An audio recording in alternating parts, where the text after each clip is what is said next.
Hello বন্ধুরা, আপনারা কেমন আছেন? ঘরোয়া রান্নাতে আপনাদের স্বাগত। আজকে আপনাদের জন্য নিয়ে এসেছি ঝিঙ্গে চিংড়ি রেসিপি। এই রেসিপিটি দেখতে হলে সম্পূর্ণ ভিডিওটি আপনাদের দেখতে হবে। ভিডিওটি যদি ভালো লাগে লাইক, কমেন্ট, শেয়ার এবং সাবস্ক্রাইব করে দেবেন। ঘরোয়া রান্না ফেসবুক পেজ থেকে দেখলে পেজটিকে ফলো করে দেবেন। আর রান্নাটা কেমন হয়েছে কমেন্টে জানাবেন। দেখুন বন্ধুরা, কিভাবে এই সহজ রেসিপিটি আমি বানাই।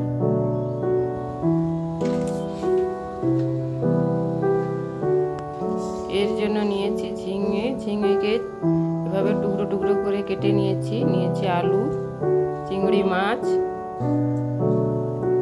নিয়েছি, পেঁয়াজ কুচি, আদা বাটা নিয়েছি, জিরে বাটা, গোটা জিরে, শুকনো লঙ্কা, তেজপাতা, হলুদ গুঁড়ো, আর নিয়েছি লঙ্কা গুঁড়ো, আর নিয়েছি তেল। এবার চিংড়ি মাছটাতে লবণ হলুদ মাখিয়ে নেব। এর জন্য দিয়ে দিচ্ছি হলুদ আর দিয়ে দিচ্ছি লবণ। চিংড়ি মাছে লবণ হলুদ মাখিয়ে নিয়েছি। এবার কড়াইতে দিয়ে দেব তেল। তেলটা গরম হয়ে গেছে। এবার দিয়ে দিচ্ছি কেটে রাখা আলুগুলোকে তেলের মধ্যে ভালো করে ভেজে নেব।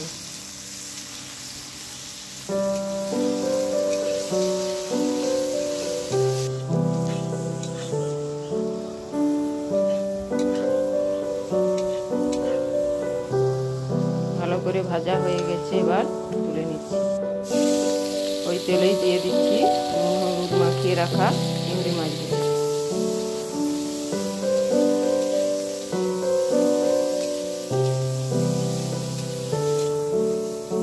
চিংড়ি মাছটাও ভালো করে ভেজে নিয়েছি। এবার ওই কড়াইতে দিয়ে দিচ্ছি আরো অল্প পরিমাণে তেল। দিয়ে দিচ্ছি গোটা জিরে, শুকনো লঙ্কা, আর দিয়ে দিচ্ছি তেজপাতা। এগুলোকে ভালো করে ভেজে নেব। ভালো করে ভাজা হয়ে গেছে। এবার দিয়ে দিচ্ছি পেঁয়াজ কুচি।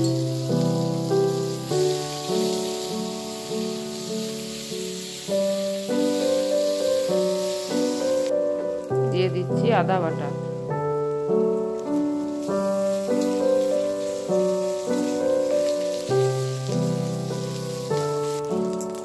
এবার দিয়ে দেব হলুদ গুঁড়ো, দিয়ে দিচ্ছি লঙ্কা গুঁড়ো, আর দিয়ে দিচ্ছি পরিমাণ মতো লবণ। দিয়ে মশলাটাকে ভালো করে কষিয়ে নিব। দিয়ে দিচ্ছি অল্প পরিমাণে জল, নাহলে মশলাটা পুড়ে যাবে।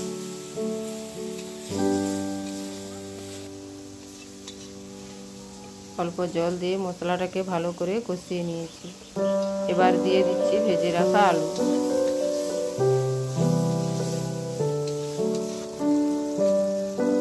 আলুটা দিয়ে একটু কষিয়ে দিয়ে দিচ্ছি টুকরো করে রাখা ঝিঙেগুলো। ঝিঙে আলু ভালো করে মশলার সঙ্গে কষিয়ে নিচ্ছি।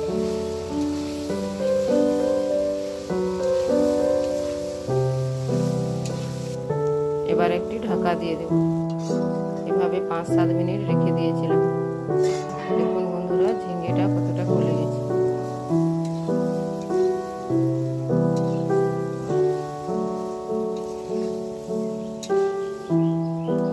এবার দিয়ে দিচ্ছি জিরে বাটা।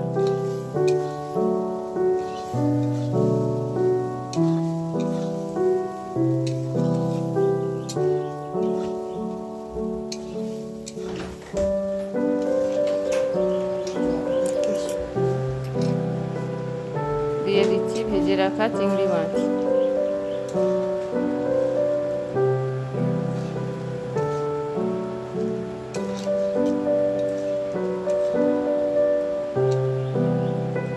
দিয়ে দিচ্ছি 1/2 কাপ পরিমাণে জল।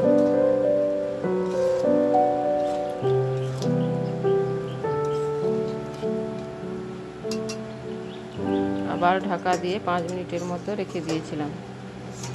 এবার ঝিঙ্গে চিংড়ির সবজিটা সম্পূর্ণ হয়ে গেছে।